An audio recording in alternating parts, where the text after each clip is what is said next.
I posted a video a couple of days ago with my most recent visit to Blackpool. It was a bank holiday and the park was absolutely dead, and it got a lot of conversation from you guys about what the park needs to do to improve. So in this video, I'm going to go through some of those suggestions and share my thoughts on what I think the park can do to get back to its golden days. And we're going to start with a really obvious one, and one that I've kind of been against in the past, but reading all your comments on this video, I kind of have changed my view on this one, and that is the non-rider pass. Now, many of you will know Blackpool used to have a separate ticket for those who didn't want to ride any of the attractions. It's the reason why we have scanners on the attractions to verify that you've paid to get on them. Those scanners still exist and are completely pointless because right now, everybody in that park has a ticket that allows them to access the rides. Now, I've heard some people saying that the park's doing it for kind of statistics to identify where people are, what rides they're on, etc. They could turn off the scanning and just have a turnstile to count people if that's what they want to do. So the scanners are my frustration, and that's where I've thought, well, you've got rid of that pass now, so ditch the scanners. But it's very clear from speaking to you guys that actually the lack of that non-rider pass is significantly impacting the footfall and how busy that park in fact is. Now in the past, my opinion on this one has been, well, you don't get that in Towers, you don't get that in Thorpe Park, you don't get that in other parks. But I kind of come to realise that you wouldn't be walking past Alton Towers as a family and go, oh, let's go in there for the day. Like if you're going to Towers, you've made a conscious decision to go to Towers, and therefore either you're not taking non-riders with you, or you know and you're prepared to pay. Whereas Blackpool, lots of people are just in Blackpool for the weekend, for the day, for the week, whatever, and might just go, hey, let's pop along to Pleasure Beach. And yeah, if they get there and have to pay for 40 quid, 50 quid for a ticket, when they're not gonna do anything, well, what are you going to do? You're going to leave Granny standing outside for 6 hours? Or are you just going to go, no, I'm not going to do the Pleasure Beach? And it's pretty clear that most people are going with the latter option and just not entering the park. So I think, considering the park still has those scanners, they may as well bring the ticket back. It's not going to cost them anything. In fact, if anything, it's going to save them some money or make them some money. You know, not only the nominal fee people will pay to get into the park, but once you're in, people will be buying teas and coffees and food and possibly merchandise and, you know, all sorts of things. I think they need to have people in the park to spend money. So number one, probably the most obvious, bring back the non-rider pass. And that kind of ties in nicely to the second point, which is the price of a ticket. Now on the face of it, ticket price for Blackpool, I mean, it's about 35, 40 quid if you book in advance online, which isn't massively different to the other parts in the UK. So on the face of it, you think, well, that's the same. But it's the on-the-door entry price. Again, many parks have a steeper entry price if you just rock up on the day. But as I said in the previous point, people are more likely to rock up to Blackpool on the day unexpected. You're not gonna just turn up at Thorpe Park or Alton Towers and go, I didn't plan on being here, but hey, I've just walked past. It's not gonna happen. Blackpool does have a number of people who'll be in the area and go, I quite fancy going on a coaster. And the on-the-day price is up to 50 quid. Now, I'm sorry, but if you've got a family of 4, there's 200 quid. That is a ridiculous amount of money. So at the very least, they need to match the online price, but potentially, you know, consider having an afternoon ticket. So, you know, after 12 o'clock, you can get in for a cheaper, or after 2 o'clock, you get in for a cheaper price. They need to do something to kind of get that last minute, oh, I think I'm going to go to Pleasure Beach, because I think that is something that's unique to them and they're totally ignoring it and not leveraging it at all. Now, following on from that point about having a kind of afternoon ticket, one of my frustrations with, again, a significant number of the parks around the UK is opening hours. You travel to Europe and typically parks stay open a lot later than they do here. I mean, it's not uncommon for 5 o'clock, 6 o'clock for parks to be closed. Now, we're, you know, not quite in the summer yet, but in the UK it's still light at 10, 11 o'clock at night in the summer.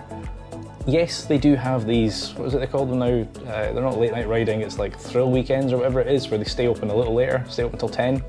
And that's great, but they're few and far between. And actually, I think, I'm sure they did this a couple of years ago, but like on a Friday, instead of opening at 10 or 11 in the morning, like open at 3 or 4 o'clock in the afternoon and stay open into the evening because, you know, people work. I think opening hours is another thing that, I get it, if they're not getting, it's a chicken and egg, right? If they're not getting people in, they're not gonna want to pay staff to stay late, but then people might not go in because, well, I'm only there for a couple hours, etc. So I get that one is a bit of a chicken and egg, but I think hopefully the late night riding they do is enough evidence to them that people want to stay in. Certainly enthusiasts love a nighttime ride. Again, come summer, even 10, 11 o'clock at night, it's still light, so you're not going to get that kind of dark ride. But you know, I think there are people who would love to stay in the park a little longer, so I'd love them to review their opening hours. Another thing that certainly impacted me on my trip last week, and has impacted a few of you on other trips, is ride availability. Now, again, I've criticised towers for this in the past, because it's worse there because you've got to run around this massive park.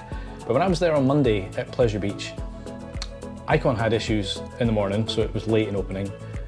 Grand National was late in opening, Valhalla was late in opening, River Caves didn't open at all, Wallace was late in opening, and there was probably some others. Now, look, things happen, you know, rides are complicated, and I get that there are technical issues. It's not uncommon for a ride to be a little bit delayed or closed for a short period, but when it's so many of them, it's kind of worrying. You know, when you've got 4 or 5 attractions out in the morning, you get there at like 10 o'clock when the park opens and you can't get on anything until like 11, half 11. Like, that's just going to frustrate your guests. So, and I'm kind of surprised because Pleasure Beach is one of the parks that I've always kind of held to a high standard and thought their maintenance was really, really good. You know, they show you their winter works. You know, when it comes to the winter, you see them really active. The engineers are, you know, doing everything. But for some reason, that ride availability seems to be an issue for quite a few of you. So, you know, whatever that is, they need to look at it. It may be, and this kind of ties on to one of my other points, it may be that some of those rides are just hitting the end of their life and they need to be removed. Now, clearly, I've talked a few times about Ice Blast. Ice Blast? Yeah, that's coming back.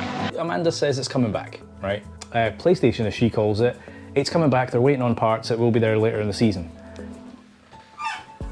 When? I mean, it's past it. It's looking run down. It's not got the force it used to have. Like, it's a ride that needs to go. And there's other examples of that around the park as well, where you just go, you're milking this ride now. It's got to go. On the flip side of that, you know, they've obviously announced that they're getting rid of Grand Prix, which I think that's kind of been a bit hit and miss with some people. You know, it's an old ride, it's a classic ride, it's got memories for some people. It hasn't been reliable for years. So in a way, I kind of think they made the right decision to get rid of it, but it'll all really hinge on what that replacement is. And I think that's another key point is investment in the park. Again, if they're not seeing visitors, I don't know what their budget's going to be like for investing in new attractions. So I really, really want to see what this replacement attraction is. Is it just going to be where the Grand Prix is? Is it going to take up some of the Wild Mouse space? The Bolodrome's been like derelict for ages. It's got hardly anything left in it.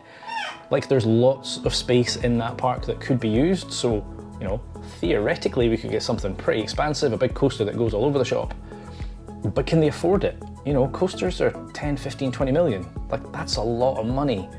And I don't know, especially given they spent something like, was it 4 million, I think they said they spent on Valhalla? More than they anticipated, I'm pretty sure, because that caused them all sorts of problems. That, COVID, the lack of attendance, like, I am genuinely curious what they can justify. And I guess it's one of those tricky ones because they need to invest to attract, but I just don't know what they can invest. So I'm curious to see what this new ride is. I really hope it's something, I don't want to say world class, but at least something that in the UK stands out.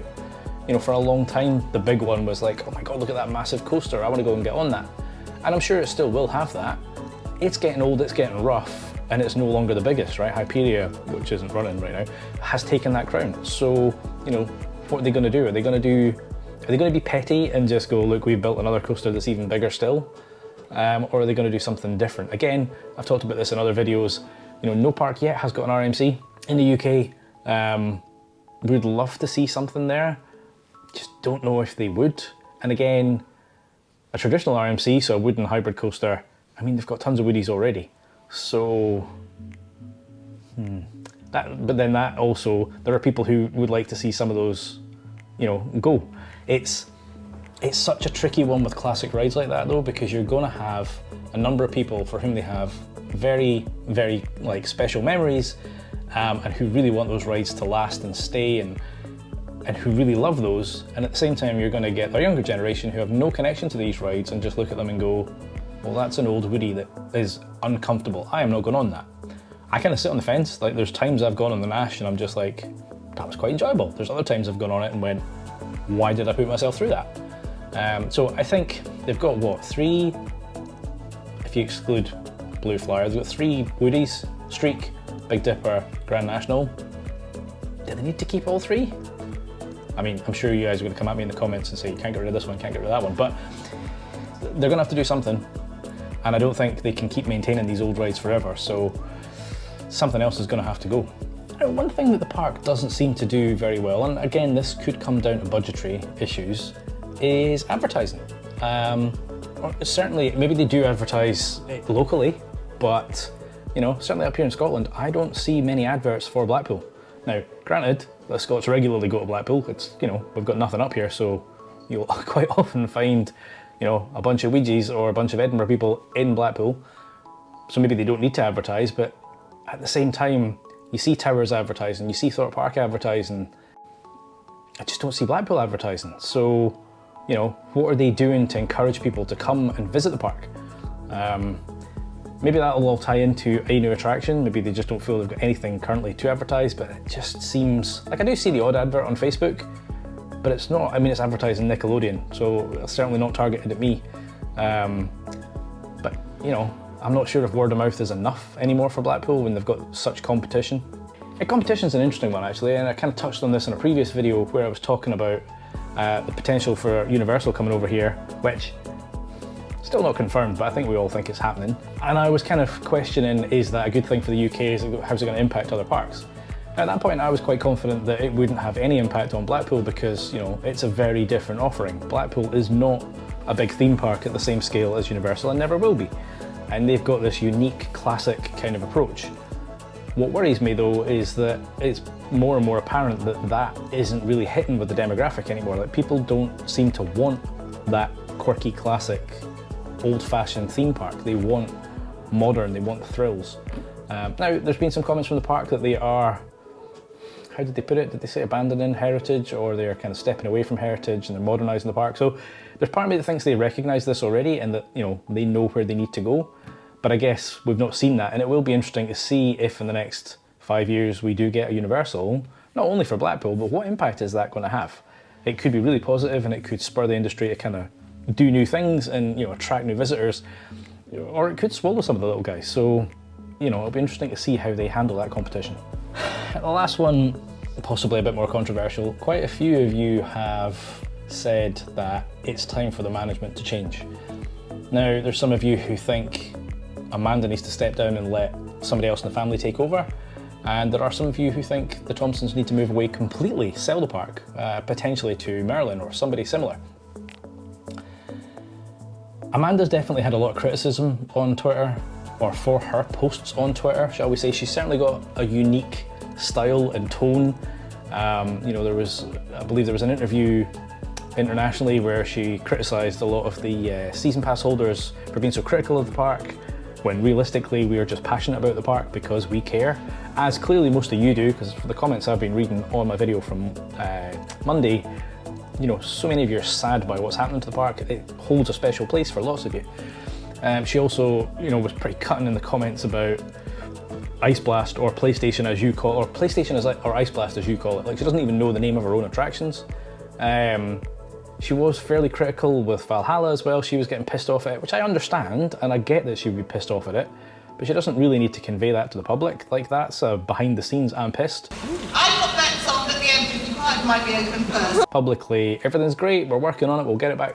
I do question the public facing view that we get of Blackpool.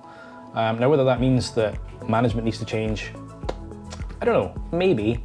I'm not convinced that someone like Merlin would take over the park if the unlikely event that they decided to sell it. I think it's so different from any Merlin park. I don't know if they could change it to what you consider a Merlin park. So I'm not convinced that selling it is the right approach, but maybe there is an argument for some change with who runs the park within the family. Anyway guys, there's quite a few things in there. As I say, a lot of this has been spurred on by conversation from you guys, but I would still love to hear your thoughts on this and what you think the park needs to do. I'm pretty sure most of these topics will come up numerous times, but specifically, if there's anything that I've not mentioned here that you think is missing from the park, or the park needs to do, or a quick win. You know, there may be something that you think is really obvious, like why doesn't the park do this? Obviously bringing back the non-rider pass and dropping the price would be something they could do reasonably quickly, and I suspect would have a fairly immediate impact on footfall. So if you've enjoyed this video, make sure you hit that like button, hit subscribe. I have been Chris, you've been watching Coaster Dad. See you in the next one.